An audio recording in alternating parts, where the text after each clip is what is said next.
तो सबसे पहले तो मैं धन्यवाद एवं आभार समस्त समाज की तरफ से करना चाहूँगा। इस संस्था का इतना महत्वपूर्ण कार्य समाज की उन्नति एवं उत्थान के लिए इस समिति के माध्यम से किया जा रहा है। आज से कुछ साल पहले मुझे पहले भी आमंत्रित किया गया था और शायद मुझसे कुछ अपेक्षाएं इस समिति के द्वारा रखी गई थी। शायद मैं उनको पूरा करने में असफल रहा, लेकिन इस दौरान जो है मैंने समाज के लिए एक और बेहद जरूरी काम शुरू कर दिया। साथियों, एक होता है लक्ष्य और एक होता है वो जो लक्ष्य होता है उसको पूरा करने के लिए बहुत सारे साधन होते हैं और दोनों में बड़ा फर्क होता है। साधनों को जो है लक्ष्य को पूरा करने में प्रयुक्त किया जाता है जिससे कि लक्ष्य की प्राप्ति होती है। हमारे समाज की सबसे जो गंभीर समस्या है वो ये है कि जो समस्या है उसको वो समस्या समझ में नहीं आती है।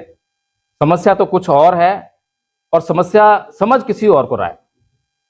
एक बार एक बुढ़िया थी, अपनी सुई ढूंढ रही थी, बहुत देर हो गई उसको सुई नहीं मिली, तो वहां से एक नवयुवक गुजरा, उसने भी उसकी हेल्प कराई, बहुत देर लग गई, सुई नहीं मिली। तो उसने पूछा कि हे बूढ़ी माई, क्या तुझे ठीक ठीक पता है कि तेरी सुई यहीं खोई थी? तो बुढ़िया बोली कि नहीं बेटा, सुई तो मेरी कुटिया में खोई थी, लेकिन यहाँ पर रोशनी है इसलिए मैं यहाँ सुई खोज रही हूँ। तो कुछ इसी तरह की हालत में अपने समाज में देखता हूँ कि समस्या तो कुछ और है और समस्या कुछ और समझ रहे हैं। तो जो समस्या हम समझ ही नहीं रहे हैं तो कारण उसका कैसे ढूंढेंगे? परम पूज्य बाबा साहेब डॉक्टर भीमराव अंबेडकर ने समाज के सामने जो लक्ष्य प्रस्तुत किया, उस लक्ष्य की तरफ मैं देखता हूं कि समाज का ध्यान ही नहीं है। मुझे बड़ा दुख होता है इस बात को देखकर। बाबा साहेब डॉक्टर भीमराव अंबेडकर ने समाज की समस्या का बहुत गहराई से अध्ययन किया कि आखिर समाज की असली समस्या क्या है, समस्या की जड़ क्या है। कुछ लोग कहते हैं कि हमारा संविधान जो है वो सभी समस्याओं का हल है, लेकिन मैं सोचता हूं कि अगर संविधान हमारी समस्याओं का हल होता तो फिर 1950 में संविधान लागू हो गया और बाबा साहेब 1956 में धर्म परिवर्तन कर रहे हैं, तो वो नहीं करते। क्यों किसी को नाराज करते? बड़ा लगाव है हिंदुओं को अपने हिंदू धर्म से, उनको नाराज नहीं करते, उनसे दुश्मनी मोल नहीं लेते। बाबा साहब डॉक्टर भीमराव अंबेडकर जब धर्म परिवर्तन करते हैं तो उसके बाद कहते हैं कि मेरे समाज की सभी समस्याओं का हल जो है बौद्ध धर्म में है। और बाबा साहेब ये भी कहते हैं कि अगर मैं 5 साल और अधिक जीवित रह गया तो मैं भारत को बौद्धमय कर दूंगा। तो सीधी सी बात है कि बाबा साहेब के अनुयायियों के सामने उनके सामने जो है जो लक्ष्य दिया बाबा साहेब ने, वो दिया भारत को बौद्धमय करना। भारत को बौद्धमय करेंगे तो हमारी सभी समस्याएं हल होंगी, ये बिल्कुल स्पष्ट है। लेकिन पिछले 70 साल से समाज का भारत को बौद्धमय करने पर कोई ध्यान नहीं। एक अकेले डॉक्टर भीमराव अंबेडकर, उन्होंने मनुवादियों से लड़कर, जिनको हम पीपी कर कोसते हैं, पानी पीपी कर, उनसे लड़कर जो है, और कैसे मनुवादी थे, कोई मामूली नहीं थे। नेहरू, गांधी, पटेल, बड़े बड़े, हमें संविधान दे दिया, संविधान में लोकतंत्र दे दिया, आरक्षण दे दिया, समस्त अधिकार दे दिए। वो अकेले उस टाइम पे अपने पढ़े लिखे थे और आज लाखों करोड़ों लोग पढ़े लिखे हैं। लेकिन इन लाखों करोड़ों पढ़े लिखे लोगों के होने के बावजूद चारों तरफ से आवाज आती है कि हमारा संविधान खतरे में है, हमारा आरक्षण खतरे में है, लोकतंत्र खतरे में है। मैं सोचने के लिए मजबूर होता हूं कि अकेले परम पूज्य बाबा साहेब डॉक्टर भीमराव अंबेडकर जब संघर्ष कर रहे थे तो सारी समस्याएं हल होती हुई दिखाई दे रही थी, और आज जब करोड़ों लोग संघर्ष कर रहे हैं तो सब कुछ हमारा संकट में आता दिखाई दे रहा है। जब समस्या पर गंभीर चिंतन किया तो मालूम पड़ा कि ये जो समाज है ये बीमार है, ये नकली भोजन खा रहा है, और नकली भोजन खाएगा तो बीमार तो पड़ेगा ही पड़ेगा। मिशन मूवमेंट का नकली भोजन खा रहा है। नकली भोजन हुआ लोभ, लालच और निजी स्वार्थ का। असली भोजन है त्याग, समर्पण, बलिदान का। और यह बात हमारे सामने साफ स्पष्ट है। बाबा साहेब डॉक्टर भीमराव अंबेडकर का एक नारा मूल मंत्र के रूप में हम इस्तेमाल करते हैं, शिक्षित बनो, संगठित रहो, संघर्ष करो। मैं कई जगह लोगों से मिलकर आया, बातचीत की, पता करने का प्रयास किया क्या वास्तव में यही बात बाबा साहेब ने कही थी। तो पता चला कि बाबा साहेब ने अपनी जो बात कही थी वो अंग्रेजी में कही थी, और अंग्रेजी में उन्होंने कहा एजुकेट, एगिटेट एंड ऑर्गेनाइज। मुझे बड़ा आश्चर्य हुआ कि भाई अगर इन 3 शब्दों का हिंदी में अनुवाद करें तो वो मतलब तो निकलता ही नहीं है। एजुकेट का मतलब शिक्षित बनो तो होता ही नहीं है, हम सभी पढ़े लिखे लोग हैं। एजुकेट का मतलब शिक्षित बनो नहीं होता, एजुकेट का मतलब होता है शिक्षित करो। ये बात समझते ही सारी बातें, सारी समस्याओं की परतें खुलने लगी कि अगर मेरा लक्ष्य है शिक्षित बनना होगा, शिक्षित होना होगा, तो मैं शिक्षित होऊंगा अपने लिए। समाज शिक्षित हुआ, अपने लिए हुआ, अपने परिवार के लिए हुआ, समाज के लिए नहीं हुआ। दूसरा शब्द एगिटेट, एगिटेट का मतलब हमने हिंदी में करा संगठित रहो, जबकि एगिटेट का मतलब तो संगठित रहो होता ही नहीं है। एगिटेट का मतलब होता है आंदोलित करो। और सीधी सी बात है, जो हम एजुकेशन ले रहे हैं वो एजुकेशन क्या जो हमें आंदोलित ना कर सके। सीक्वेंस है, एजुकेशन के बाद आंदोलित होना ही चाहिए। अब हमने आंदोलन का मतलब क्या समझ लिया कि ईंट पत्थर हाथ में उठाए, लाठियां हाथ में ली और सड़क पर निकल पड़े संघर्ष करने के लिए, रोड जाम किया, अपनी मांगे मनवाई, इसको हमने आंदोलन का नाम दे दिया। लेकिन मैं सोचता हूं कि यह आंदोलन का अधूरा मतलब है। उदाहरण देकर समझाना चाहूंगा। एक ही क्लास में, एक ही सब्जेक्ट में 2 स्टूडेंट पढ़ रहे हैं। वो पढ़ते हैं कि एक जिले में उनके समाज के कुछ लोगों पर अत्याचार हुआ, उनकी झोपड़ियां जला दी गई, उनकी महिलाओं से दुष्कर्म हुआ और इतना उनको नुकसान हुआ। अब ये बात पढ़कर, घटना पढ़कर एक स्टूडेंट जो है अच्छी तरह सारे तथ्यों को याद कर लेता है, समझ लेता है, एग्जाम में अच्छी तरह से लिख कर आता है और बहुत अच्छे नंबरों से पास हो जाता है, नौकरी मिल जाती है और अपने जीवन को जो है बहुत ही मौज मस्ती साथ में जीने लगता है। उसके जीवन में कोई कष्ट नहीं है। दूसरा स्टूडेंट भी उसी घटना को पढ़ता है, सेम घटना, लेकिन जब वो पढ़ता है कि उसके समाज के इतने घर जला दिए गए तो उसके तन बदन में आग लग जाती है, उसकी नींद उड़ जाती है। तो समझना ज्यादा मुश्किल नहीं है कि आंदोलन क्या है। एजुकेशन का मतलब आंदोलन, आंदोलित होना चाहिए। अगर हमारा समाज एजुकेट तो हो रहा है लेकिन आंदोलित नहीं हो रहा है तो वो एजुकेशन हमारे किसी काम की नहीं है। तो मैं ऐसा समझ पाया। फिर उसके बाद जब हम लोग आंदोलित होते हैं, एजुकेशन लेते हैं, तो अपनी समस्याओं को अच्छी तरह से समझने का प्रयास करते हैं। जो समस्या है उसको, समस्या को उसी तरह समझते हैं कि हाँ ये हमारी समस्या है। तो उस समस्या को दूर करने के लिए लक्ष्य निर्धारित किया जाता है कि मुझे ये समस्या दूर करनी है। उस लक्ष्य को पाने के लिए संगठन बनाया जाता है। इसलिए बाबा साहेब ने कहा ऑर्गेनाइज। संघर्ष की तो बात ही नहीं कही। संघर्ष का अंग्रेजी मतलब होता है स्ट्रगल। संघर्ष की बात क्यों नहीं कही, यह भी बात समझनी चाहिए। अगर मैंने अपना एक बार लक्ष्य निर्धारित कर लिया कि मुझे यहां से आगरा जाना है, तो फिर मुझे कोई कहने नहीं आएगा तो संघर्ष कर, आगरा पहुंचना है। मैंने आगरा पहुंचने का लक्ष्य बना लिया है, साधन ले लिया, गाड़ी, और चलना स्टार्ट कर दिया। और चलते चलते जो है रास्ते में पंचर हो गया, तो मेरे पीछे लोग नहीं आएंगे कि एडवोकेट जय भीम प्रकाश तुम संघर्ष करो, हम तुम्हारे साथ हैं, टायर बदलो, पंचर लगवाओ, या आगे चलो पंचर वाला है, नहीं कहेंगे। मुझे खुद ही संघर्ष करना पड़ेगा। पेट्रोल खत्म होगा, कोई भी समस्या आएंगी अगर चलते समय जो है आगरा तक पहुंचने के लिए, मुझे सारी जो समस्याएं हैं खुद सॉल्व करनी पड़ेंगी। अगर मेरा लक्ष्य है तो पहुंचने के लिए संघर्ष करूंगा ही करूंगा। इसलिए संघर्ष को कहने की जरूरत नहीं पड़ती है, संघर्ष के लिए हल्ला मचलने की जरूरत नहीं पड़ती है। केवल एक बार जो है अच्छी तरह से, अच्छी दिशा में एजुकेट होने के बाद, आंदोलित होने के बाद, ऑर्गेनाइज होने के बाद संघर्ष जो है अपने आप आ जाता है। भीतर से वांछित त्याग, समर्पण, बलिदान निकलने लगता है। इसीलिए भगवान बुद्ध ने जो है बड़े स्पष्ट शब्दों में धम्मपद में कहा है, नैतंग माता पिता कैयरा आइये वापी च यात का। सम्मा अपने हितं चित्तं शेष ततो न करे, कि जितनी हमारा अच्छी दिशा में लगा हुआ भलाई हमारा चित्त कर सकता है, उतनी अच्छी भलाई जो है हमारे माता पिता भी नहीं कर सकते।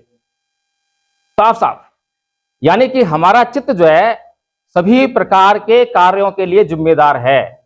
अगर समाज समस्याओं में है तो भी हम जिम्मेदार हैं, कोई बाहर का जिम्मेदार नहीं है। अभी मैं गुजरात गया था तो वहां पर एक बहुत बड़े विद्वान, अब नाम नहीं लूंगा क्योंकि बहुत से लोग बोलते हैं आप आलोचना करते हो, 3-4 घंटे बोलते रहे और बहुत सारी पब्लिक सुन रही थी, और 3-4 घंटे में केवल एक ही बात, आरएसएस आरएसएस आरएसएस। आरएसएस ही हमारी सभी समस्याओं का कारण है। आरएसएस को भगाओ, आरएसएस को मारो, आरएसएस को करो। अरे भाई, भगवान बुद्ध तो कहते हैं कि न प्रेसंग विलोमानी न प्रेसंग कथा कथन अतनो व्यवेक है कतानी कतानी च, कि दूसरे क्या कर रहे हैं, दूसरे क्या नहीं कर रहे हैं, ये मत देखो, ये मत सोचो, मैं क्या कर रहा हूं, मैं क्या नहीं कर रहा हूं, इसको देखो, इसको सोचो। हमें जो करना चाहिए था क्या हमने वो किया? अगर हमने अपना काम पूरा कर लिया है तब तो हम बाहर के कारणों को देखें कि कितना वो जिम्मेदार हैं। हमारा काम कंप्लीट नहीं है। परम पूज्य बाबा साहब डॉक्टर भीमराव अंबेडकर ने 1935 में कहा कि भाई हिंदू धर्म छोड़ दो, तो क्या छोड़ दिया? 1956 में कहा कि बौद्ध धर्म ग्रहण करो, नहीं अपनाया। तो हम अपना काम ईमानदारी से नहीं कर रहे हैं और दोष जो है दूसरों के माथे मर रहे हैं। फिर परम पूज्य बाबा साहब डॉक्टर भीमराव अंबेडकर का नाम और गुणगान तो हम बहुत करते हैं, उनकी इज्जत और सम्मान करने का दावा भी बहुत करते हैं। बातें तो बहुत लंबी हो जाएंगी, लेकिन शॉर्ट में, क्योंकि मुझे पता है मंच की गरिमा है और समय का भी ध्यान रखना पड़ेगा। कहने का मतलब यही है आदरणीय उपस्थित साथियों, कि परम पूज्य बाबा साहब डॉक्टर भीमराव अंबेडकर ने हमारे सामने स्पष्ट रूप से जो है ये कहा कि भारत का इतिहास दो संस्कृतियों के बीच संघर्ष का इतिहास है। एक ब्राह्मण संस्कृति है और दूसरा बौद्ध संस्कृति है। ब्राह्मण संस्कृति को छोड़ने का तो हम बहुत आंदोलन चलाते हैं। मैं बहुत जगह जाता हूं, पूछता हूं कि भाई कितने लोग बौद्ध बैठे हैं? बाबा साहब को मानने वाले तो बहुत बैठे हैं, सारे बैठे होते हैं, लेकिन बौद्ध कितने बैठे हैं? 2-4 हाथ खड़े होते हैं। फिर उन 2-4 जो हाथ खड़े होते हैं उनसे पूछता हूं कि बताओ भाई बौद्ध धर्म क्या है? तो बोलते हैं कि हिंदू धर्म को नहीं मानना, पाखंड को नहीं मानना, अंधविश्वास को नहीं मानना, देव देवता की पूजा न करना, वैज्ञानिक दृष्टिकोण करना, ये बौद्ध धर्म है। पूछता हूं भाई और बताओ और क्या है बौद्ध धर्म? बस यही बौद्ध धर्म है। पिछले 70 साल से यही बौद्ध धर्म हम जो है इसका प्रचार करते आए हैं। अभी चर्चा चल रही थी कि मनुवादी अपने स्कूल में बच्चों को सिखाते हैं ओम भूर्भुवः स्वः, ये क्या है? और हम अपने बच्चों को क्या सिखाते हैं? संविधान की प्रस्तावना, अंधविश्वास को नहीं मानना, पाखंड को नहीं मानना। अरे भाई, वो कल्चर सिखा रहे हैं, वो उस कल्चर को बचपन से ही दिमाग में डाल रहे हैं। क्या कल्चर है? अंधविश्वास पाखंड का कल्चर है, बचपन से रोपित कर रहे हैं। आपका कल्चर क्या है? जब बाबा साहेब ने आपकी रेखा जो है स्पष्ट कर दी है कि आपको बौद्ध बनना है और बौद्ध बनाना है, तो आपके पास और क्या कारण रह जाता है कि उनकी बात से आप इंकार कर सकें?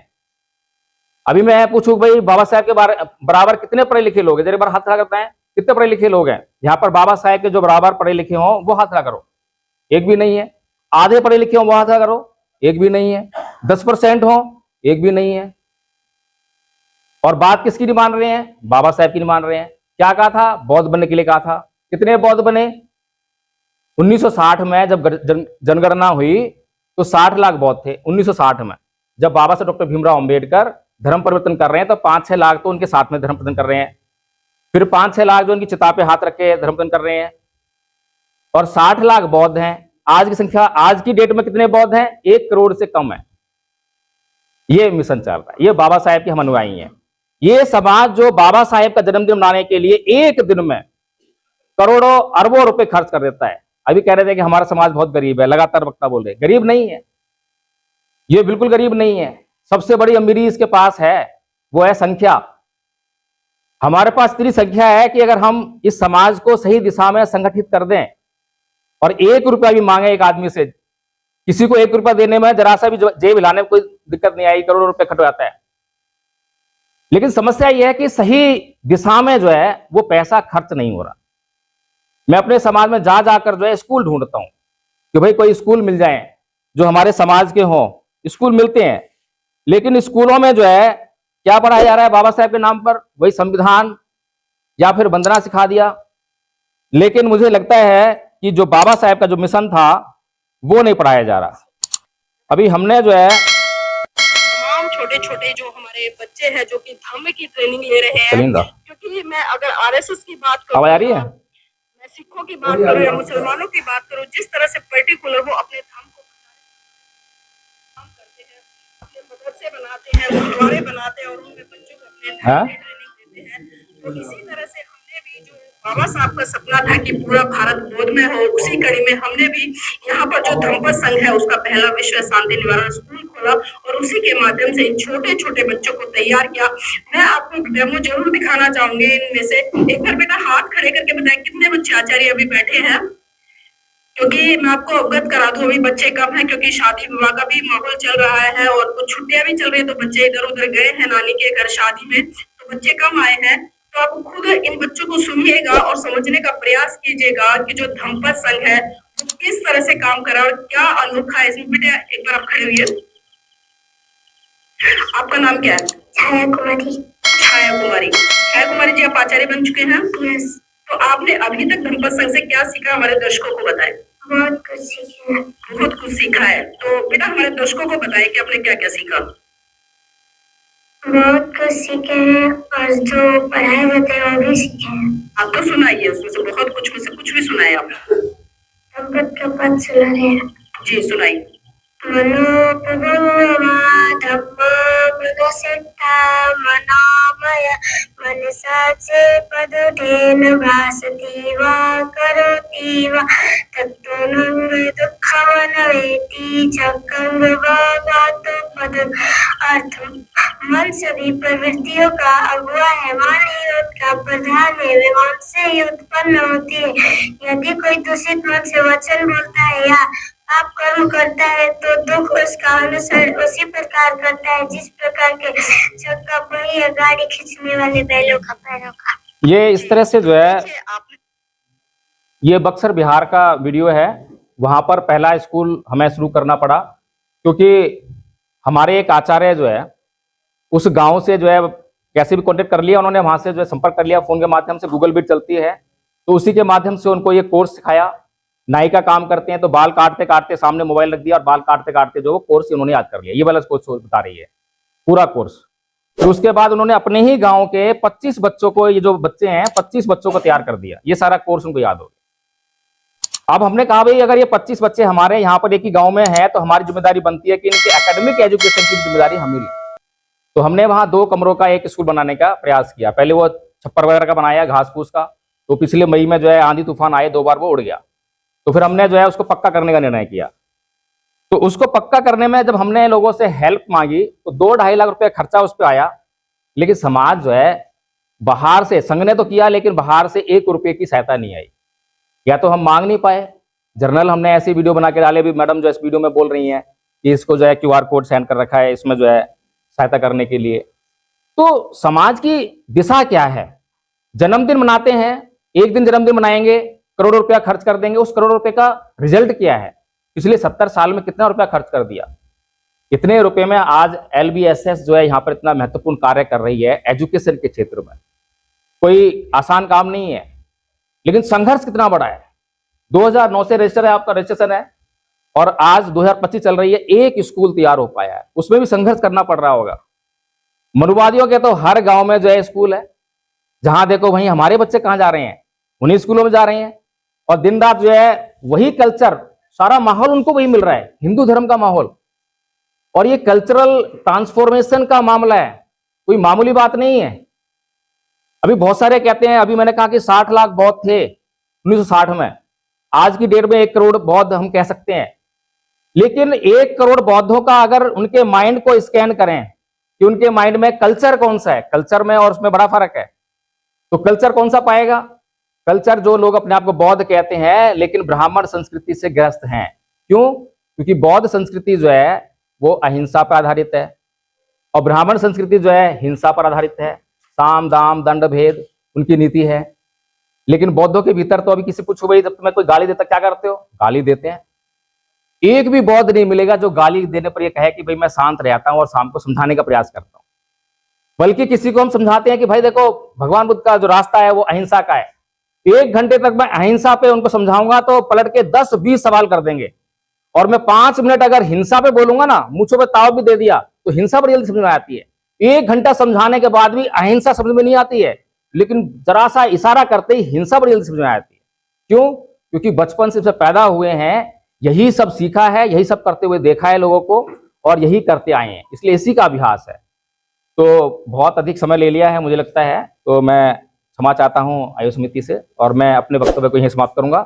और मैं आप सभी लोगों को जो है इस मंच के माध्यम से और पूरे मंच को भी जो है 21 दिसंबर प्रज्ञा बुद्ध विहार दिल्ली विकासपुरी में जो है धम्पा संघ का वार्षिक कार्यक्रम है, सांस्कृतिक परिवर्तन दिवस। मैं बताना चाहता हूं कि परम पूज्य बाबा साहेब डॉक्टर भीमराव अंबेडकर ने 25 दिसंबर को जो मनुस्मृति दहन किया था, तो हमारे लोगों ने जो है हर बार 25 दिसंबर को मनुस्मृति को जलाने की एक प्रथा बना ली, परंपरा बना ली, जबकि बौद्धों की परंपरा नहीं है। बौद्ध सिद्धांत है कि एक बार जो मर गया दोबारा उसको नहीं मारा जा सकता, और बाबा साहेब ने अपने जीवन में कभी दोबारा उस काम को नहीं दोहराया। तो बाबा साहेब ने मनुस्मृति इसलिए जलाई थी कि हम एक कल्चर को छोड़कर दूसरे कल्चर में जो है प्रवेश करें, इसीलिए हमने जो है इस दिन को 25 दिसंबर को सांस्कृतिक परिवर्तन दिवस के रूप में मनाने का शुरू किया है। ये तीसरा कार्यक्रम है, और 25 दिसंबर के आसपास जो भी संडे पड़ता है उसको हम चुन लेते हैं। तो इस बार जो है 21 दिसंबर चुना है। आप सभी लोग जो है इस कार्यक्रम में सादर आमंत्रित हैं। बहुत बहुत आभार, धन्यवाद, सबको जय भीम।